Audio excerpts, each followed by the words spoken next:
I want to talk about some sales I had on eBay, but and these are all the individual ones. I also had three lots that I have in the warehouse. But before I jump into those, I just want I just want to talk about something briefly. I was out of town, and I just randomly have read some stuff on. One of them was on a Facebook.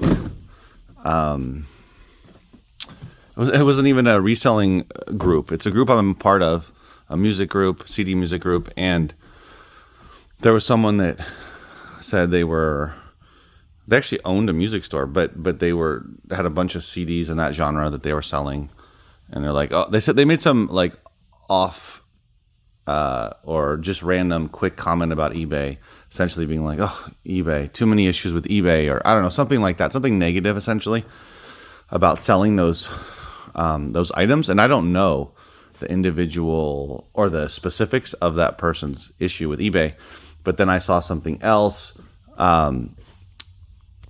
It may have been in my comments. It may have been someone else commenting on another reseller's video. I can't remember, but the point is that I saw a couple of comments from people about having some negative outlook on eBay, and I think it seems to stem from not selling enough. And it's funny. I think it comes down to, people complain about eBay a lot and Amazon, and you're perfectly. You can complain about whatever you want, right?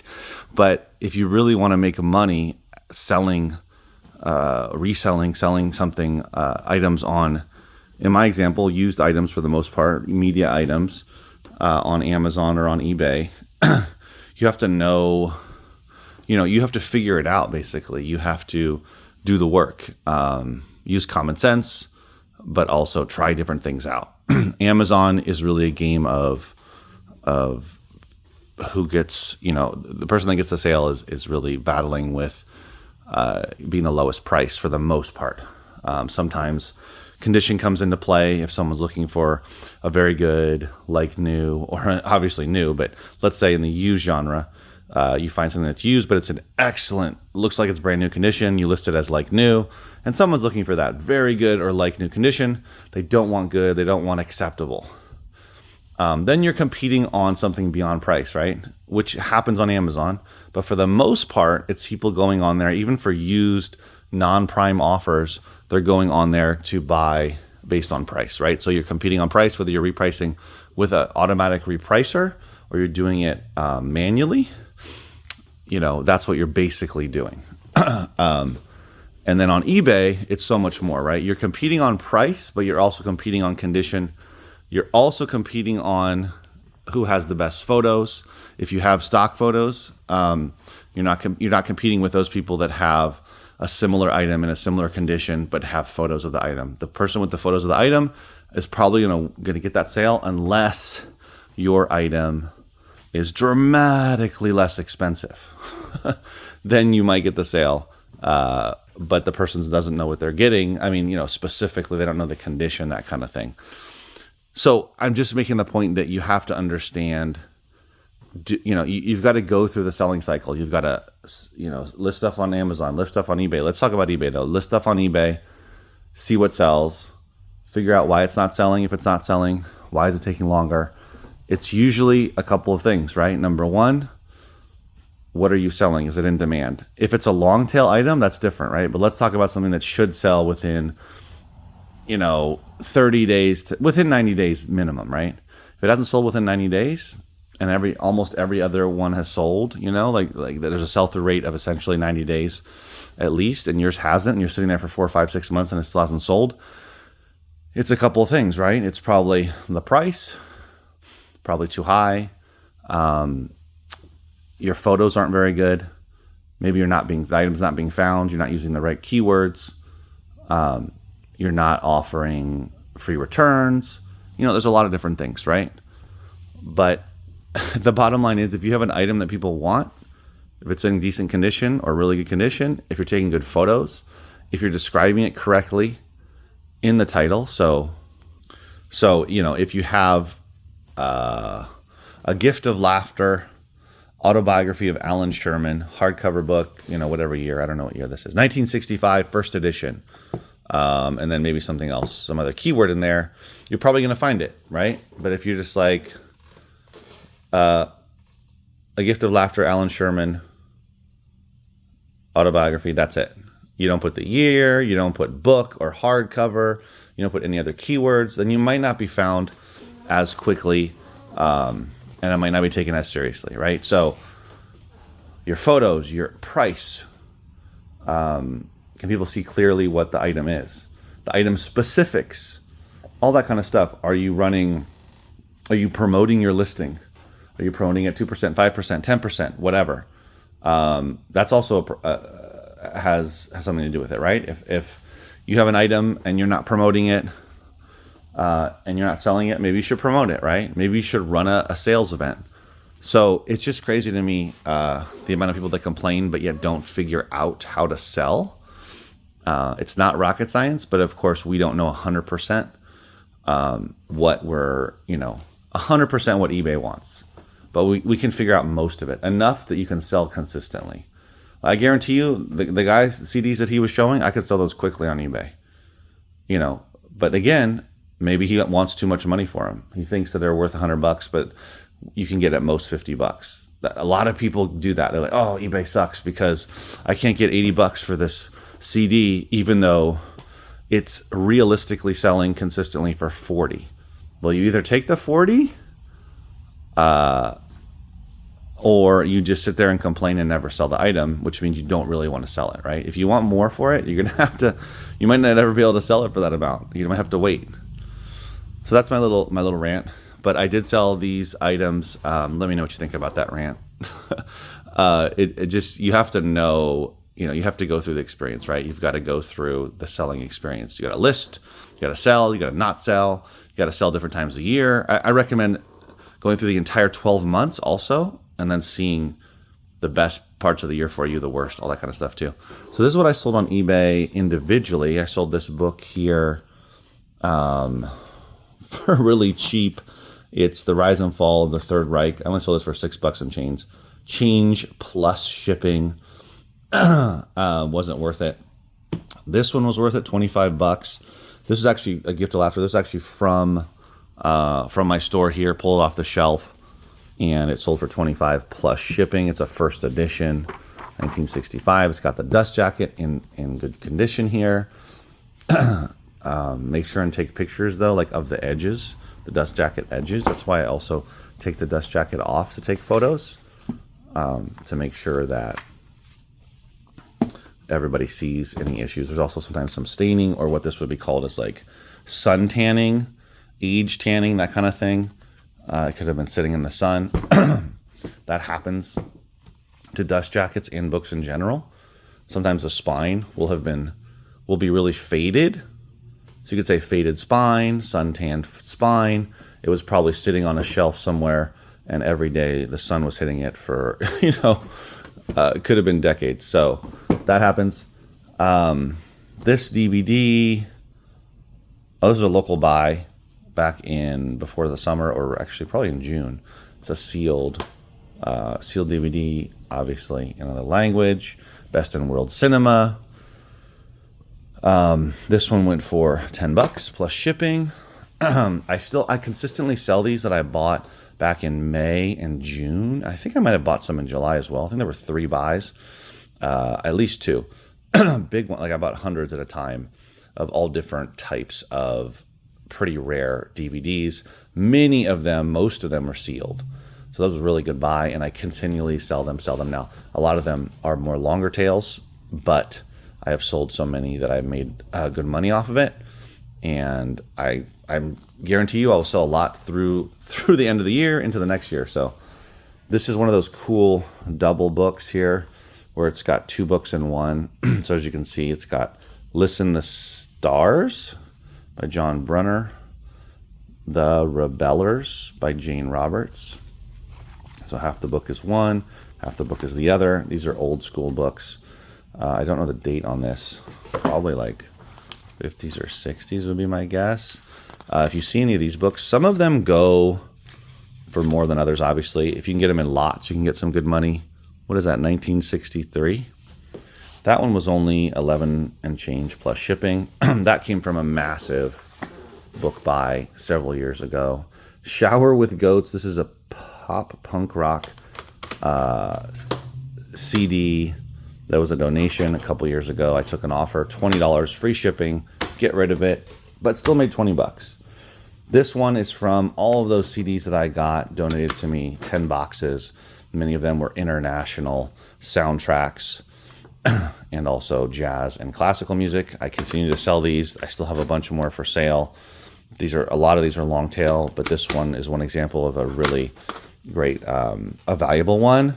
$42 is what it sold for, plus shipping. La Bibbia Abramo. This guy, Ennio Morricone. I've sold a lot of his CDs. So that's all I have. I guess that's all I'll do for this video. Otherwise, it's going to be really long. We'll see. But I might put the others in a different video. But I did also sell some lots. I'll just put it in the same video. I'll show you in 1, 2, 3. Here it is. These are the 3. Wow. These are the 3 lots, the eBay lots that I sold over the weekend. So it is Tuesday. I didn't think I mentioned that. It's Tuesday, November 12th, 2024. November 12th. November 12th. So 3 days away from being halfway done with November. That's crazy. So we're essentially like 7 weeks from being done with a year. I can't stress enough, listing everything you have. If you don't have anything to list on eBay or Amazon, go out and get some stuff to list. If you have tons of stuff to list it, list it, list it. Don't get more stuff. Just list what you have. Unless what you have is not very good, it's not going to sell, then don't list it. But if you have good stuff, especially what I sell here, but whatever you sell, right? If it's good, if it's going to sell in the next 6 weeks or, a couple of months, definitely list it, right? Don't go out and get new stuff. That's side note. So I sold a lot of DVDs. I sold a Robert Jordan book lot, hardcover book lot, and I sold 54 sealed CDs. All of these are sealed, different genres. So if you remember, I had, amongst many others, I had these DVDs stacked over here. If you remember, this whole, almost the entire side here, left side of this table, which is now, if I back up, which is now, obviously, once I move all the boxes and all that stuff, it's cleared, pretty well cleared. But I had it all stacked up if you've been watching my videos for a while. And that included these DVDs, amongst other DVDs and many other CDs. So that's from that one of those stacks. 19, how many was it? 18, 19? 19 classic or older movies. And it sold for only $19.99 plus shipping. You're not going to get much money right now for a lot of DVDs in lots, unless it's very, very niche. So obviously, certain specific individual DVDs go for lots of money. You see it all the time. I do it all the time, especially if they're sealed. But I'm just saying that in lots, unless it's really like a set or a series, TV box sets or whatever it may be, some sort of DVD set or series, then it's going to be hard to do just like DVD lots of very well-known titles like Stand and Deliver, like Three Amigos, like One-Eyed Jacks, Marlon Brando, The Magnificent Seven, as you can see, Indiana Jones, there's Gone with the Wind. What else is in here? A Fish Called Wanda. So these are mostly movies. Most of these movies are 30 plus years old. I think all of them are. Most of them are from the 80s and older. So obviously some from like 50s, 60s, 70s, but a lot of 80s stuff. I think A Fish Called Wanda is from 92, but most of them. Anyway, you get the point. So I did it by having older 30-plus-year-old movies, classics, that type of thing. So I checked out the discs. You're not going to get much money, like I said, but if you're dealing in bulk, you can do this kind of stuff. I still have the big action DVD lot up on Amazon. Up on eBay. I haven't sold that yet. So that's what I mean, right? Even if you have a ton of them and you price it low This is only $1 each, basically, plus shipping, of course. You're not gonna get much money for it, but it's fine. You know, I 20 bucks is great. Make 15-ish dollars. Am I gonna keep doing it when I start getting large quantities of mixed media? Probably not. The only way it'd be worth it is if I had like 50 of them, let's say, and I could sell it for like, you know, 35, 40 bucks. That could be worth it, right? Once I start getting to like $30+ for me, it's worth it, as long as it's not too much work, you know, to just sort it, put it to the side. If I don't have enough, that's fine. It's also a matter of having the space and not getting cluttered, right? If I can get to a certain amount, like I would say about 40 would be good. If I had 40, sell it for 30, I'm content. As you can see, I got $1 a piece on these roughly. So if I can get, you know, $30 for 40 of them, probably sell pretty quick. You know, you got to kind of test it though, right? Test the prices, test the amount that's in the lot. But don't keep clutter, right? Don't if it's not selling quickly, then I wouldn't keep it for long. Like those DVDs, honestly, I've only listed them in I think like a week and a half ago or so. But if they're still there in a month, they haven't sold in a month, I'm probably just gonna pull them because there's too many. I think there's like, I don't know how many there are. There's a good amount, 50 or 40 or something. And if it's not going to sell, I'll just rather pull the discs, put it into a loose DVD lot, and sell it that way because it takes up less space and it's guaranteed to sell because I'll do an auction, even though I'll make less money. Okay, so now I also sold the sealed CDs. All these sealed CDs where, if you remember, I had a bunch of stuff stacked here against this table. And that was one of the stacks. So that's where those came from. And these all came from, for the most part, you know, almost all of them came from those pallets or gaylords of CDs only that I finished a while back, fairly recently, last couple of months. So I sold these. I took an offer. Again, there's 54 of them, and they are different genres. So I took an offer, had it listed for only $30, took an offer of $25 plus shipping. Happy to do it. Otherwise, I'm not going to keep any of them, basically. So that was a good sale. This was the best sale over the weekend. This just came in this morning. This morning. Robert Jordan. These were donations actually locally from a long-time customer that came in and he moved. And he told me he had a bunch of books, including these Robert Jordans. This is a series, The Wheel of Time, Robert Jordan. These are, so there's 12 of them. You can see all of the titles here, 12 of them. All of them are hardcover, obviously, which makes them more valuable. Oh, there's 3 that are signed. Okay, there's 3 that are signed. And then 8 of the 12 are, I think 8 of them. Yes, 8 of the 12 are first editions. So it makes this valuable. So 12 books. And also for the series, I have 4th through the 14th. See, it says book 14, the final volume. So I have the 4th book to the 14th and the prequel, apparently. 8 of them are first edition, 3 signed. So this went for, how much do you think it went for? Make a guess. Ready? 1, 2, 3. $249.99 plus shipping. So an awesome sale, especially off of books that were donated to help someone clear their stuff out. I'm a longtime customer who had been coming to my sales since I first started. He was honestly one of the first group, or one of the first few customers of the first couple of months I was open. He mostly bought vinyl, but also bought, you know, some other random stuff too.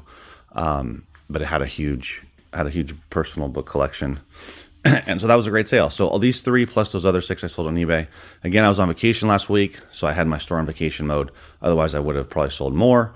And but I'm happy to have been on vacation and come back to get these sales. And also the other exciting thing for me is these 2 clear out more space now. Like that box you see, box 1 down there, is now almost empty. There's only some books, and it was totally full. This crate now has way less in there because I took out 54 CDs. So that's also awesome. As I continue to go through, I still have this side to go through for my lots to see what I'm keeping. Excuse me, and what I'm going to get rid of. All right, guys, thanks for watching. I'll see you next video. Take care.